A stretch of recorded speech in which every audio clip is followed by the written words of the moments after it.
கடத்திறப்புலான்ற பேர்ல கடைய டெக்கரேஷன் பண்ணிட்டு பாண்டியும், வானதியும் கூத்தடிச்சிட்டு இருக்கிறாங்க. சரி, ஓகே. எது எப்படியோ வானதி கடைய நல்லபடியா ரன் பண்ணா அதுவே போதும் அப்படின்னு நினைக்கிறவங்க, மறக்காம நம்ம வீடியோக்கு லைக் பண்ணிட்டு கமெண்ட்ல சொல்லுங்க. இப்போ வந்து பார்த்தீங்கன்னா, கடை திறப்பு விழா வைக்க போறாங்க. அதுக்கு டெக்கரேஷன்லாம் பண்ணிட்டுருக்குறாங்க. நம்ம பாண்டி தான் அதுக்கெல்லாம் உதவி பண்ணிட்டுருக்கிறாரு. நிமிஷத்துக்கு நிமிஷம் வந்துட்டு வானதி மாத்தி மாத்தி பேசிட்டுருக்குறாங்க.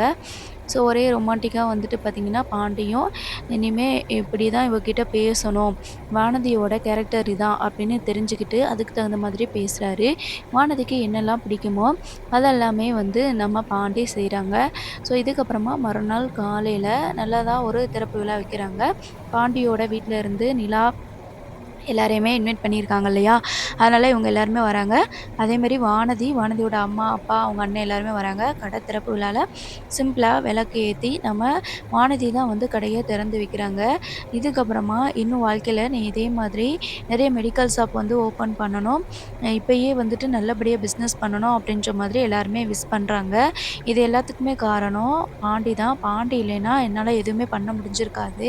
பாண்டி தான் எனக்கு நியூஸ் பேப்பர்ல இந்த ஐடியாவ பார்த்து இந்த மெடிக்கல் ஷாப்பு கடை வர்றத பார்த்து எனக்கு சொன்னான் அப்படின்னு சொல்லும்போது, உடனே நம்ம சோழன் வந்துட்டு பாண்டிய பார்த்து சொன்னா, "நான் தான் சொன்னேன். நான் சொன்னதுனால தான் நீங்க இவ்வளோ பெரிய மெடிக்கல் ஷாப் வந்து ஆரம்பிச்சிருக்கீங்க." அப்படின்னு சொல்லி சொல்றாங்க. "என்னென்ன சொல்றீங்க? நீங்க சொன்னீங்களா?" அப்படின்னு சொல்லிட்டு வானதி கேட்குறாங்க. "ஆமா, நான் தான் சொன்னேன். வானதி மெடிக்கல் ஷாப் ஆரம்பிக்கணும்னு சொல்லிக்கிட்டு இருக்கிறா." அப்படின்னு சொல்லிட்டு பாண்டி என்கிட்ட வந்து சொன்னான். நான் நியூஸ் பேப்பர்ல இருந்துச்சு. நியூஸ் பேப்பர்ல அத பார்த்து விசாரிச்சு பாண்டிகிட்ட சொன்னேன். "ஓ, கடை கிடச்சிச்சுன்னா ரொம்ப நல்லது. போய் விசாரிச்சு பாருங்கன்னு" சொல்லிட்டு, அதுக்கப்புறம் தான் பாண்டி இந்த முயற்சி எடுத்திருக்கான் அப்படின்னு சொல்லவுமே, உடனே வானதிக்கு கோவம் வருது. "அப்ப சோழன் ப்ரோ சொல்லித்தான் நீ வந்து பண்ணியா? நீயா வந்து இந்த மாரி யோசிக்கலையா?" அப்படின்ற மாரி கடை திறந்த அன்னைக்கே வந்துட்டு சண்டை போட்டுட்ருக்குறாங்க. பாண்டி இருந்துட்டு, "இவன் இந்த கடைய மட்டும் இல்ல, இன்னும் 4, 5 கடைய பேப்பர்ல பார்த்துருக்கிறதா சொன்னான். நான் தான் இவங்க கிட்ட பேசி செஞ்சு முடிச்சுக்கிட்டேன். இதுல என்ன இருக்குது? சோழன் சோழன் அப்படித்தானே 4 பேரு சொல்றத கேட்டு தானே நம்ம வந்து இது பண்ண முடியும். சும்மா தானா வந்து மெடிக்கல் ஷாப்ல வந்து நானா எப்படி எல்லா இடத்துலயும் விசாரிப்பேன்? பேப்பர்ல படிச்சது இப்படி 4 பேர் தெரிஞ்சவங்க சொன்னது, அத வச்சு தானே நான் விசாரிக்க முடியும். இதுக்கெல்லாம் கோவப்பட்டா எப்படி வானதி?" அப்படின்னு சொல்லி சொல்றாங்க. "சரி பாண்டி, எது எப்படியோ, நீயே எனக்கு மெடிக்கல் ஷாப் ஓப்பன் பண்ணி குடுக்கணும் அப்படின்னு சொல்லிட்டு நீ முதல்லயே சொன்ன பாத்தியா? உன்னால படிச்சு முடிச்ச உடனே நீ என்ன பண்ண போற? ஏதாவது உருப்படியா ஏதாவது ஒண்ணு பாரு. உனக்குன்னு ஏதாவது லட்சியம் இருக்கான்னு சொன்னீல. அதனால தான் எனக்குன்னு இந்த லட்சியத்த வந்து நான் தேர்ந்தெடுத்துக்கிட்டேன். நீ சொன்னதுனால தான் நான் அது வந்து மெடிக்கல் ஷாப்பையே ஓப்பன் பண்ணியிருக்கிறேன்." அப்படின்னு சொல்லிட்டு வானதி வந்து சொல்லுவாங்க. என்னடா இது பிரச்சனை வரும்ன்னு பார்த்தா, வானதி வந்து உடனே மனசு மாறிட்டாளே அப்படின்னு சொல்லிட்டு சொல்ல நினைக்கிறாங்க. நல்லபடியா ஃபங்ஷனையும் முடிச்சுட்டு எல்லாருமே வந்து கிளம்பிடுறாங்க. பாண்டி இருந்துட்டு, "எதுனாலும் எனக்கு ஃபோன் போடு வானதி. நல்லபடியா சக்ஸஸ்ஃபுல்லா நீ வந்து இந்த பிசினஸ ரன் பண்ணு சரியா?" அப்படின்ற மாரி சொல்றாங்க. கடையில ஒரு பையன வந்து வேலைக்கு போட்டுருக்காங்களா, அவங்கட்டயும் சொல்றாங்க. "என்னென்ன தேவையோ இதெல்லாமே வந்து எனக்கு ஃபோன் போட்டு சொல்லுங்க. ஏதாவது தேவைன்னா நான் வந்து வாங்கிட்டு வந்து குடுக்குறேன். நான் பக்கத்துல தான் இருப்பேன்." அப்படின்னு சொல்லிட்டு நம்ம பாண்டி வந்து சொல்லிட்டு எல்லாருமே அங்கேருந்து கிளம்பிடுறாங்க. பாண்டி வந்து வானதிகிட்ட, "எதுனாலும் தைரியமா பாரு சரியா?" அப்படின்னு சொல்லிட்டு அவரும் அங்கேருந்து கிளம்பிடுறாரு. வானதிக்கு இப்ப கொஞ்சம் சந்தோஷமா தான் இருக்குது. புதுசா நம்ம பிஸ்னஸ் ஸ்டார்ட் பண்ணிட்டோம். நம்ம வந்து ஓனர் அப்படின்ற மாதிரி சந்தோஷமா தான் இருக்கிறாங்க. அதுக்கப்புறமா அங்க மெடிக்கல்ல வர மெடிசின்ஸ் எல்லாத்தையுமே வந்து சரி பார்க்குறது அப்படி இப்படின்னு சொல்லிட்டு, அந்த வேலைக்கு ஆள் போட்டிருக்காங்களோ, அந்த பையன்கிட்ட வந்து பேசிக்கிட்டு இருக்கிறாங்க. ஸோ இது முடிஞ்ச உடனே அடுத்து வந்து பார்த்தீங்கன்னா, அ கோவிலுக்கு வந்துட்டு நம்ம கார்த்திகா வந்து கோவிலுக்கு போயிருக்கிறாங்க. எதர்ச்சியா நம்ம சேரண்ணா வந்து, "இவங்க கார்த்திகா எங்கே போயிட்டுருக்கிறா? கோயிலுக்கு போயிட்டு வராளோ?" அப்படின்னு சொல்லிட்டு சாமி கும்பிட்டுட்டு வெளியில வரும்போது, எதர்ச்சியா நம்ம சேரண்ணா வந்துட்டு, "ஒரு நிமிஷம் நில்லு கார்த்திகா, என்ன இங்கேருந்து வர?" அப்படின்னு சொல்லி சொல்றாங்க. "கோயிலுக்கு போயிருந்தேன் மாமா" அப்படின்னு சொல்லி சொல்றாங்க. "அப்படியா? நான் பார்த்தேன். தினமும் நீ கோயிலுக்கு போய்க்கிட்டு தான் இருக்கிற. நானும் பார்த்தேன். இன்னைக்கு வேகமா வந்துட்ட போல இருக்குது." அப்படின்னு சொல்லி சொல்லும்போது, "ஆமாமாம்மா, இன்னைக்கு கொஞ்சம் வேகமாவே வந்துட்டேன் நானு. என்ன பண்றது? தினமும் மனசுல கஷ்டம் இருந்துச்சுன்னா, கோயில்ல வந்து தானே உட்காந்து ஏதாவது பேசி அழுதுட்டு போக முடியுது. நம்ம கஷ்டத்த வேற யார்கிட்ட சொல்ல முடியும்?" அப்படின்ற மாதிரி சொல்றாங்க. "எதுக்கு? நீ என்கிட்ட ஒரு வார்த்தை சொல்லியிருக்கலாம்ல, கோவிலுக்கு போறேன்ட்டு. நானும் கூட வந்திருப்பேன்ல." அப்படின்னு சொல்லிட்டு சேரன் சொல்லும்போது, "ஏன் மாமா, நான் என்ன சின்ன பிள்ளையா? நான் என்ன தனியா கோயிலுக்கு வந்ததே கிடையாதா? அதெல்லாம் ஒண்ணும் பிரச்சனை இல்ல மாமா. எனக்கெல்லாம் எதுவும் பயம் இல்ல. நான் வந்துருவேன்." அப்படின்னு சொல்லி சொல்றாங்க. "நீங்க என்னைய பத்திலாம் எதுவும் கவலைப்படாதீங்க." அப்படின்னு சொல்லி சொல்லிட்டுருக்கும்போது, அதுக்கப்புறமா நம்ம சேரனும் கார்த்திகாவும் பேசிக்கிட்டே அப்படியே வீட்டுக்கு வராங்க. "இப்படிலாம் நீ இருக்கவே மாட்டப்பா. எப்போ பார்த்தாலும் சிரிச்சுக்கிட்டே இருப்ப. இப்ப உன் முகத்துல சிரிப்பே போச்சு. நீயி நான் ஏதாவது நெனச்சிருக்க கூடாதோ! அப்டின்றதுனால தான் பொய்யா ஒரு சிரிப்பு சிரிக்கிற அப்டின்னு சொல்லிட்டு நம்ம சேரன்னா சொல்றாங்க. அதுக்கு கார்த்திகா இருந்துட்டு ரொம்ப அமைதியா எப்பயுமே வளவளன்னு பேசிக்கிட்டு இருப்பாங்க. அப்டியே அமைதியா இருப்பாங்க. அதுக்கப்புறமா, "நீ உனக்கு கல்யாணம் ஆனதுக்கப்புறமா உன்ன எப்டி நான் சந்தோஷமா பார்க்கணும்னு நெனச்சேன். ஆனா இப்டி இவ்ளோ வருத்தத்தோட இருப்ப. உன் வாழ்க்கையே இப்டி மாறியிருக்குன்னு நான் கொஞ்சம் கூட யோசிச்சு கூட பார்த்ததில்லப்பா. நீயி கல்யாணம் பண்ணிவிட்டு போன இடத்துல சந்தோஷமா இருக்கிற அதுவே எனக்கு போதும்னு நான் நினச்சேன்ப்பா. ஆனா, இந்த மாதிரி ஆயிருச்சு உன் வாழ்க்கை அப்படின்னு சொல்லிட்டு சேரன் சொல்லும்போது, உடனே கார்த்திகா இருந்துட்டு, "என்ன பண்றது மாமா? எல்லாமே என் தலையெழுத்து. என் தலையெழுத்துல என் தலையெழுத்துப்படி என்ன நடக்குமோ, அதுதானே நடக்கும்." அப்படின்ற மாதிரி சொல்றாங்க. "சரிம்மா, இத பத்தி நீ வீட்ல அம்மா, அப்பா கிட்ட பேசினியா? ஏதாவது கொஞ்சம் அ அவங்க மாப்பிள்ளை வீட்டுக்காரங்க கிட்ட ஏதாவது பேச முடியுமான்னு சொல்லிட்டு ஏதாவது கேட்டியா?" அப்படின்னு சொல்லி சொல்றாங்க. அது எவ்வளவோ ட்ரை பண்ணி பார்த்துட்டோம் மாமா. எதுவுமே பண்ண முடியாது. அவ்வளதான். அவங்களுக்கு தேவை டிவோர்ஸ் தான். அந்த டிவோர்ஸ் குடுத்துட்டோம்னா, நம்மளும் பேசாம இருந்துக்கலாம். ஆனா, அம்மாவும், அப்பாவும் எப்படியாவது நம்ம குடுத்த நகைய வாங்கிக்கலாம் அப்படின்னு சொல்லிட்டு சொல்றாங்க. நகைய வாங்குனதுக்கு அப்புறமா, அடுத்ததா அப்புறம் பார்ப்போம். அதுக்கப்புறம் விவாகரத்து குடுத்துக்குருவோம். அப்படின்னு சொல்லி சொல்லியிருக்கிறாங்க. அவங்க தான் என் நகை எல்லாத்தையுமே வித்து கடன் அடைச்சுட்டாங்களே! இனி எப்படி அவங்க நகை அவ்வளோ நகைய நமக்கு தருவாங்க? அப்படியே போகுது மாமா. அம்மா நகை வாங்காம நகை உனக்கு போட்ட நகைகள வாங்காம, நீ வந்து டிவோர்ஸ் பத்திரத்தில, விவாகரத்து பத்திரத்தில கையெழுத்து போடாதன்னு அம்மா சொல்லிருச்சு. நீ அப்படி கையெழுத்து போட்டுட்ட அப்படின்னா, அதுக்கப்புறம் அவங்க நகைய கொண்டு வந்து குடுக்கவே மாட்டாங்க. அப்படின்ற மாதிரி சொல்லிட்டுருக்கிறாங்க. அப்படின்னு சொல்லிட்டாங்க. அப்படின்னு சொல்லிட்டு நம்ம கார்த்திகா வந்து சொல்றாங்க. "சரிம்மா, நம்ம பார்த்துக்கலாம். நான் வேணா போய் மாப்பிள்ளை வீட்ல பேசட்டுமா?" அப்படின்னு சொல்லி சொல்லும்போது, "வேண்டாமாம்மா, நான் அன்னைக்கு சொன்னேன்ல, அதே மாரி தான். நம்ம ஏதாவது சொல்ல போயி, அது பெரிய பிரச்சனை ஆயிருமாம்மா. வேண்டாமாம்மா, அது சரியா இருக்காது. அது மட்டும் இல்ல, நம்ம பேசினாலும் அவங்க கேட்கக்கூடிய ஆளுங்க இல்ல மாமா. அவங்க குடும்பமே சரியான ஃப்ராடு குடும்பமா இருக்குது." அப்படின்ற மாதிரி நம்ம கார்த்திகா சொல்லிட்டுருப்பாங்க. அதுக்கப்புறமா, "சரி கார்த்திகா, வீட்டுக்கு பார்த்து போம்மா" அப்படின்னு சொல்லி சொல்றாங்க. "சரி மாமா, இன்னைக்கு வானதி மெடிக்கல் ஷாப் திறந்ததா சொன்னாங்க." அப்படின்னு சொல்லிட்டு கேட்கும்போது, "ஆமாம்மா, இன்னைக்கு காலையில அதுக்கு தான் போயிட்டு வந்தோம். மெடிக்கல் ஷாப் ஓப்பன் பண்ணிருச்சும்மா" அப்படின்னு சொல்லி சொல்றாங்க. "பரவால்ல மாமா, பாண்டி வானதிக்கு யூஸ்ஃபுல்லா இருக்கிறதுனால தான் எல்லாமே வந்து நல்லதாவே நடக்குது. இதே மாரி வானதியும் நல்ல பிசினஸ் டெவலப் பண்ணட்டும். என்னைய மாதிரி பொண்ணுங்களுக்கெல்லாம் சொந்தமா பிசினஸ் வச்சு பண்ணா தான், தான் கால்ல தான் நின்னா தான் வந்து அது சந்தோஷமேன்னு. இப்படிலாம் வந்து என் வாழ்க்கை மாறும்னு நான் நினைக்கவே இல்ல. இப்ப நானும் 4 காசு சம்பாரிச்சேன்னா எனக்கும் நல்லது தானே!" அப்படின்ற மாதிரி நம்ம கார்த்திகா வந்து சேரன் கிட்ட சொல்ல, "ஆமாப்பா, இத பத்தி நம்ம யோசிப்போம். இருந்தாலும் நீ எத பத்தியும் பயப்பட வேண்டாம் சரியா? நான் பார்த்துக்கிறேன். நீ போயி நிம்மதியா படுத்து தூங்கு." அப்படின்னு சொல்லிட்டு நம்ம சேரன சொல்லிட்டு, அ கார்த்திகா வந்து அவங்க வீட்டுக்கு போயிர்றாங்க. சேரன்னா இங்க வீட்டுக்கு வந்துர்றாங்க. அதுக்கப்புறம் பார்த்தீங்கன்னா, கார்த்திகாவுக்கு நைட்டெல்லாம் தூக்கமே இல்ல. ஒரு மூலையில உட்காந்து அழுதுகிட்டே இருக்கிறாங்க. "நம்ம வாழ்க்கை இப்படி போயிருச்சே!" அப்படின்னு சொல்லிட்டு. கொஞ்சம் பொறுமையா இருந்திருந்தா, இந்த மாரி சேர மாமாவ கல்யாணம் பண்ணிட்டு நல்லா இருந்திருக்கலாமே! இப்ப இப்படி ஆயிப்போச்சே! அப்படின்னு சொல்லிட்டு வருத்தப்பட்டுட்டே இருக்கிறாங்க. அப்பதான் கார்த்திகாவோட அம்மா இருந்துட்டு, "நைட்டு முழுவதும் அழுதுகிட்டே இருக்கியே! இந்தாம்மா, இந்த பாலையாவது குடிச்சிட்டு படு" அப்படின்னு சொல்லி சொல்றாங்க. "எனக்கு எதுவுமே வேண்டாம்மா" அப்படின்னு சொல்லி சொல்லும்போது, "இப்படியே இருந்தா உடம்புக்கு என்னத்துக்கு ஆகுறது?" அப்படின்னு சொல்லிட்டு சொல்லும்போது, "உடம்பு என்னான நம்ம மனசு தான் ரொம்ப வலிக்குதே! மனசு தான் சரியில்லையே! இதுக்கு மேல என்னம்மா பண்ண முடியும்?" அப்படின்னு சொல்லி சொல்றாங்க. அதுக்கு, "அப்போ நம்ம இப்படி அழுதுகிட்டே இருந்தா போதுமாடி? அடுத்து ஆக வேண்டியத நம்ம பார்க்க வேண்டாமா? எத்தன நாளைக்கு தான் இப்படியே இதையே நினச்சுக்கிட்டு இருப்ப? ஆம்பளைங்க அப்படி இருந்தாங்கன்னா, நமக்கும் 4 காசு சம்பாரிக்கணும்னு சொல்லிட்டு, தன்னம்பிக்கையோட வாழணும்னு சொல்லிட்டு யோசி." அப்படின்னு சொல்லிட்டு இந்த கார்த்திகாவோட அம்மா வந்து சொல்றாங்க.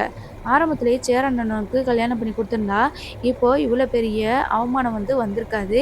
பாவம் நம்ம கார்த்திகா இப்ப கடைசியில வந்து பார்த்தீங்கன்னா, வாழ்க்கைய இழந்து வந்து நிக்கிறாங்க. அதுக்கப்புறம் மறுநாள் காலையில வந்து பார்த்தீங்கன்னா, சேரன் வந்துட்டு நம்ம அ கார்த்திகா வீட்டுக்கு வந்து போறாங்க. சேரன் போயிட்டு கதவ தட்டுறாங்க. கதவ தட்டுனதுமே கஸ்தூரி வந்து கதவு திறக்குறாங்க. கதவு திறந்ததுமேனு, "என்ன சேரா, காலையிலேயே வந்திருக்க?" அப்படின்னு சொல்லி சொல்றாங்க. "ஆமா, நான் வந்து கார்த்திகாவ பார்த்துட்டு போலான்னு சொல்லி தான் அத்தை வந்தேன் அப்படின்னு சொல்லி சொல்றாங்க. அதுக்கு, "ஓ! ஏன் எதுக்கு கார்த்திகாவ என்ன பார்க்க போற நீ?" அப்படின்னு சொல்லி சொல்றாங்க. அதுக்கப்புறமா, "இல்ல அத்த நான் சும்மா கொஞ்சம் பேசிட்டு போலான்னு வந்தேன்" அப்படின்னு சொல்லும்போது, "சரி உள்ள வா, உள்ள வந்து உட்காரு" அப்படின்னு சொல்லி சொல்றாங்க. உடனே எல்லாருமே வந்து நம்ம கார்த்திகா வந்துட்டு, "என்ன மாமா இவ்வளோ சீக்கிரம் காலையிலேயே வந்திருக்கீங்க?" அப்படின்னு சொல்லிட்டு கேட்குறாங்க. "இல்லப்பா, நீ பேசிட்டு இருந்ததுக்கப்புறமா எனக்கு மனசு ரொம்ப கஷ்டமா இருந்துச்சு. அதான் நீ என்ன பண்றன்னு சொல்லிட்டு பார்க்கலான்ட்டு வந்தேன்" அப்படின்ற மாரி சொல்லும்போது, உடனே "என்ன சொல்றா? இவ எல்லாத்தையும் சொல்லிட்டாளா உன்கிட்ட?" அப்படின்னு சொல்லிட்டு கஸ்தூரி வந்து கேட்குறாங்க. "ஆமா அத்த, எல்லாத்தையுமே கார்த்திகா சொல்லுச்சு. ஆனா, இத்தன நாள் வர சொல்லவே இல்ல.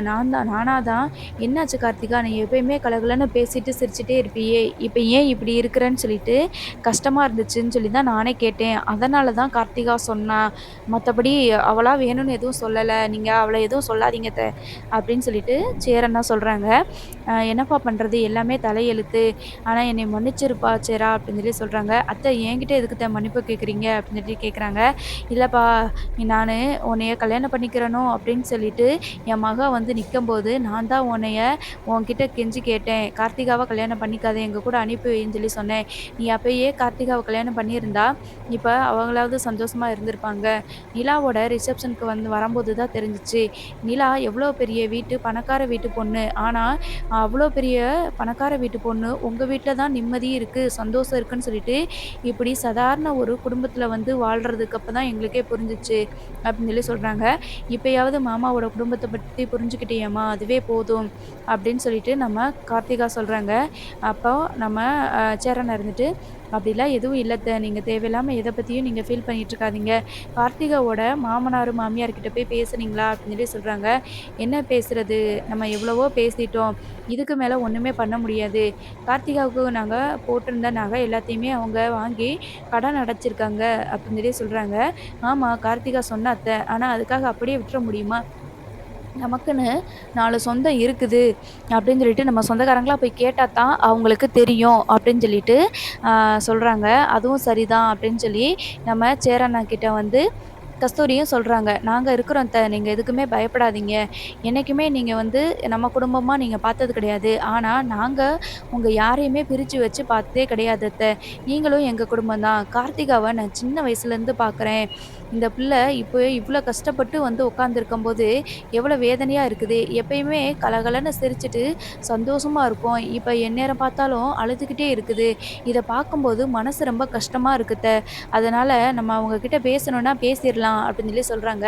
"இல்லப்பா சேரா, அவங்க விவாகரத்து தான் வேணும்னு சொல்றாங்க. ஆனா அப்படிலாம் கேட்ட உடனே விவாகரத்து குடுக்க முடியாது. நம்மளோட நகை எல்லாத்தையுமே கார்த்திகாவுக்கு நாங்க போட்ட நகை எல்லாமே அவங்க தான் வச்சிருக்காங்க.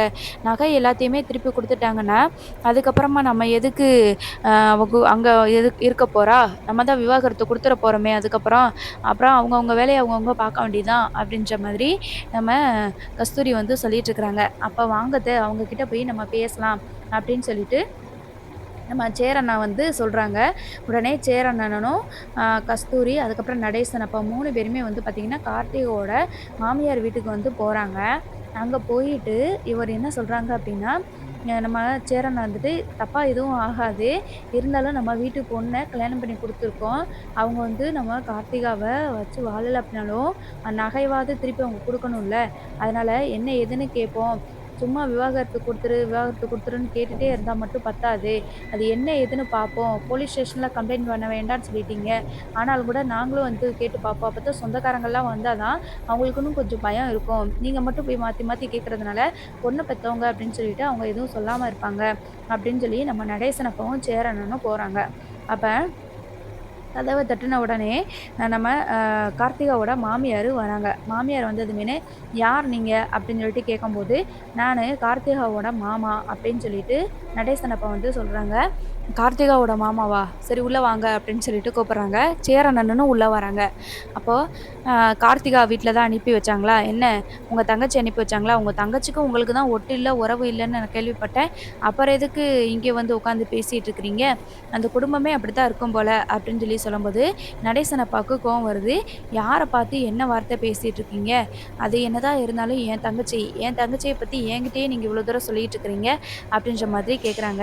அது மட்டும் இல்லாம, கார்த்திகாவ உங்களுக்கு கல்யாணம் பண்ணி உங்க பையனுக்கு கல்யாணம் பண்ணி குடுத்தா, நீங்க எவ்வளோலாம் ஃப்ராட்தனம் பண்ணியிருக்கீங்க.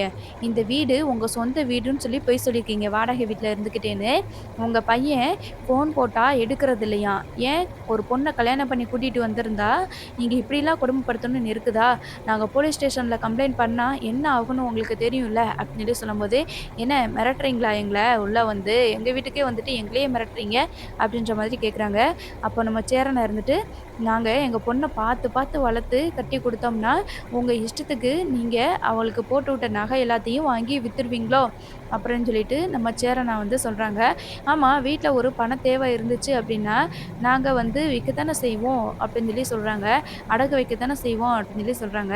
"நீங்க என்ன வேணாலும் பண்ணிட்டு போங்க. எங்க பிள்ளைக்கு போட்ட நகைய எங்களுக்கு திருப்பி குடுத்துருங்க." அப்படின்னு சொல்லி சொல்றாங்க.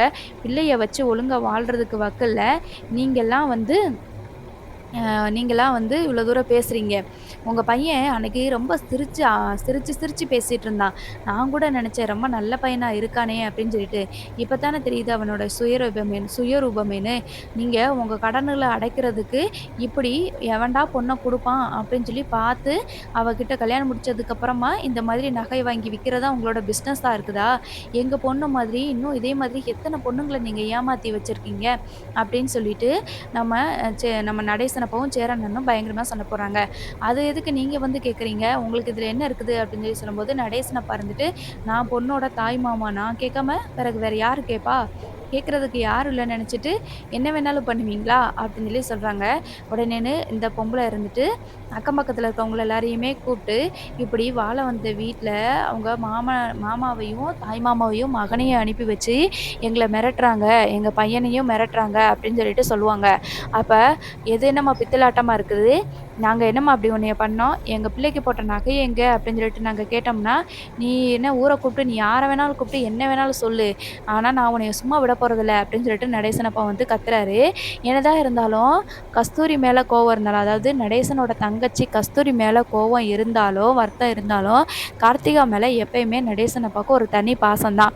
அதனால நம்ம பிள்ளையோட வாழ்க்கையே போயிருச்சே அப்படின்ற கோவத்துல அவர் வந்து அங்க பேசிட்டு இருக்கிறாரு. "யார வேணாலும் வர சொல்லு. யார வேணாலும் கூப்பிடு. நாங்க பேசிக்கிறோம்.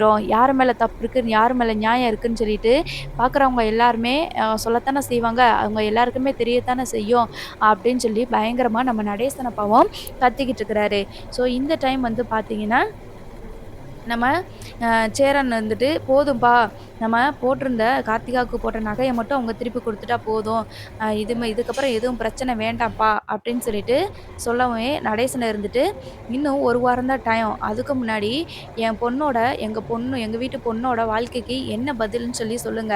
எங்க பொண்ணுகிட்ட இருந்து வாங்குன நகை எல்லாத்தையுமே திருப்பி குடுத்துறணும்." அப்படின்னு சொல்லிட்டு அங்கருந்து கிளம்பிடுறாங்க. சரி, கிளம்புனதுமே நேரா நடேசன் அப்பா வந்து பார்த்தீங்கன்னா, கஸ்தூரியோட வீட்டுக்கு போறாங்க. போயிட்டு கஸ்தூரிய பார்த்துட்டு, "என்ன உள்ள வான்னு கூட கூட உள்ள வான்னு கூட கூப்பிட மாட்டியா?" அப்படின்னு சொல்லி சொல்லும்போது, "உள்ள வா" அப்படின்னு சொல்லிட்டு கஸ்தூரி சொல்றாங்க. இதெல்லாம் வந்து கார்த்திகாவுக்கு இப்படிலாம் இருக்கு வாழ்க்கை அப்படின்னு சொல்லிட்டு எதுக்கு சொல்லல? கல்யாணத்துக்கு தான் சொல்லல. எவ்வளவோ படிச்சு படிச்சு சொன்னேல்ல, சேரனுக்கு உன் பொண்ண குடு அப்படின்னு சொல்லிட்டு. நீ தான் எங்க இல்லாத அதிசயமான மாப்பிள்ளைய தேடி கண்டுபிடிச்சு கொண்டு போய் குடுத்தியாக்கும். இப்ப இப்படி வந்து சிக்கிக்கிட்டு நிக்கிற. எங்க வீட்லேருந்து தான் மருமகளுக வந்து வாழ வந்திருக்கிறாங்க. அவங்க எல்லாருமே வந்து உன்னைய மாதிரியா நெனச்சிட்டு இருக்கிறாங்க. இப்படி நீயே இப்படி பண்ணிட்டியே அப்படின்னு சொல்லிட்டு நம்ம நடேசன் அப்பா வந்து சொல்றாங்க. "நீ பண்ண கதை எல்லாத்தையுமேன்னு தெரிஞ்சிருந்தா அந்த பொண்ணுங்க எப்படி வாழ்வாங்க?" அப்படின்னு சொல்லிட்டு கஸ்தூரி சொல்லும்போது, "நீ இப்படியே நெனச்சுக்கிட்டு இரு. நீ பாத்தியா? உங்க அண்ணிய நான் தான் கொன்னேன். நீ கண்ணார பாத்தியா? இல்லைல. ஊர்க்காரங்க சொல்றத வச்சு தானே நீயும் சொன்ன. என் பொண்டாட்டிக்கும் எனக்கும் என்ன நடந்துச்சுன்னு எனக்கு மட்டும் தான் தெரியும். தேவையில்லாம நீ எதுவுமே வந்து பேசிட்டு இருக்காத. ஆனா அப்படி அ இப்படிலாம் பார்த்து, இப்படிலாம் பேசினதுனால தான் இப்போ உன் பொண்ண இப்படி வந்து வீட்ல வந்து உட்கார வச்சிருக்கிற. விசாரிச்சு பார்த்து குடுத்தோம். பணக்கார வீடா இருக்கு. ரொம்ப வசதியான வீடா இருக்கு." அப்படி இப்படின்னு சொன்னேல்ல. அவன் வாடகை வீட்ல இருக்கிறானாம். "என் வீடு பார்த்தியா? எனக்கு சொந்த வீடு. இதுக்கு மேல என்ன வேணும்?" அப்படின்னு சொல்லிட்டு நம்ம நடேசன் அப்பா வந்து கத்திட்டு இருக்காங்க. "ஏன்பா இப்ப பழசெல்லாம் வந்து பேசிட்டு இருக்கீங்க? போனது வந்ததுல எதையும் பேசாதீங்கப்பா. இப்ப அடுத்து என்ன செய்ய போறோமோ அத மட்டும் சொல்லுங்கப்பா." அப்படின்னு சொல்லி சொல்றாங்க. அவங்க கிட்ட சொல்லிட்டு வந்திருக்கிறோம். 1 வாரத்துல நகைய குடுத்துருவாங்க. நீங்க அதுக்கப்புறம் அவங்கள விவாகரத்து பண்ணிட்டு, அந்த பிள்ளைய ஏதாவது படிக்க சொல்லு. ஏதாவது அவ படிச்சிருக்கிறதுக்கு தகுந்த மாதிரி ஏதாவது ஒரு வேலையாவது பார்க்க சொல்லு. அப்பதான் அந்த பிள்ளைக்கோட மனசும் ரிலாக்ஸா இருக்கும்." அப்படின்னு சொல்லிட்டு நடேசனப்பா சொல்லிட்டு, அங்கருந்து யாரு என்ன ஏதுன்னு சொல்லிட்டு விசாரிக்காம குடுக்கக்கூடாது. ஒருத்தவங்க சேரன் மேல என் குடும்பத்துக்கு மேல உள்ள கோவத்த இப்படி உன் பொண்ணோட வாழ்க்கையில காட்டி, "உன் பொண்ணோட வாழ்க்கை தானே சீரழிஞ்சு போச்சு. யோசிச்சு தான் பண்ணணும் எதுனாலும்." அப்படின்னு சொல்லிட்டு அங்கருந்து கிளம்பிர்றாங்க. அப்புறம் சேரன் இருந்துட்டு, "அத்த அப்பா பேசினதெல்லாம் பெருசா எதுவும் எடுத்துக்காதீங்க அத்த. நாங்க உங்ககிட்ட சொல்லிட்டு போனது மாரி தான் அப்பாவ போய் பேசினாரு. அப்பாகிட்ட இந்த விஷயத்த கார்த்திகாவோட விஷயத்த சொல்லும்போது அப்பாவால தாங்கவே முடியல. அதனால அப்பா போய் பேசினாங்க அத்த. பேசினதுல அவங்க வந்து நகைய திருப்பி குடுத்துடுறோம்னு சொல்லியிருக்கிறாங்க. அது போக அவங்க வீட்ல அந்த மாப்பிள்ளையோட மாப்பிள்ளைக்கு என்ன பிரச்சனை இருக்குன்னே தெரியல. நாங்களும் அவர்கிட்ட பேசுறதுக்கு ட்ரை பண்ணோம். ஆனா பேச முடியல. நகைய மட்டும் குடுத்துட்டா போதும் அத்த. நிம்மதியாவாது கார்த்திகா இருந்துட்டு போகட்டும். இனிமே அவளுக்கு ஏதாவது அவ பிடிச்ச வேலைய அவ பார்த்துட்டு நிம்மதியா இருக்கட்டும்." அப்படின்னு சொல்லி சொல்றாங்க. அதானே மத்தவங்க எல்லாருமே எல்லாருமே நல்லா இருக்கட்டும். இவளோட வாழ்க்கை தான் இப்படி போயிருச்சு அப்படின்னு சொல்லி சொல்லும்போது, என்னத்த பண்றது? நம்ம தான் வந்து பொறுமையா இருந்திருக்கணும். கார்த்திகாவோட வாழ்க்கையில கார்த்திகாவோட வாழ்க்கைய சரி பண்ண வேண்டியது நம்மளோட கடமை. அப்படின்னு சொல்லிட்டு, "கார்த்திகாவ நல்லா பார்த்துக்கோங்க." அப்படின்னு சொல்லிட்டு நம்ம சேரன் அங்கருந்து எந்திரிச்சு போயிடுறாங்க. கிட்டத்தட்ட வந்து பார்த்தீங்கன்னா, அடுத்த வாரம் எபிசோட் ஃபுல்லாவே வந்து சேரனும் கார்த்திகாவுக்கான அந்த பாண்டு தான் வரும். லவ் பாண்ட் தான் வரும். ஏன்னா, எப்படி தான் இருந்தாலும் கார்த்திகாவ நம்ம சேரன் தான் லவ் பண்ணாரு. கல்யாணம் பண்ணிக்கணும்னு ஆசைப்பட்டாரு. அது இல்லாம போய் தான் அதுக்கப்புறம் சந்தாவ வந்து லவ் பண்ணிட்டு இருக்கிறாங்க. பட் இப்ப சந்தா என்ன பண்ண போறாங்க அப்படின்னு சொல்லி பார்த்தீங்கன்னா, கார்த்திகா மேல இவங்களுக்கு வந்து ஒரு பொறாம வருது.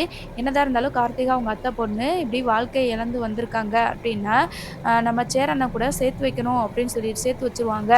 அவங்க 2 பேரும் தான் சேருவாங்க அப்படின்ற மாதிரி நம்ம சந்திரா மனசுக்குள்ளேயும் சின்னதா ஒரு சஞ்சலம் வந்துருச்சு. அதனால தான் இனி 6 மாசம் கழிச்சு சந்தாவ நம்ம சேரன கல்யாணம் பண்ணிக்க போறாங்களோ இல்லையோ, கண்டிப்பா கார்த்திகாவ கல்யாணம் பண்ணிக்கிருவாங்க அப்படின்னு சொல்லிட்டு நெனைக்கிறேன். கடைசில தான் இத பத்தின முடிவு வந்து தெரிய வரும்.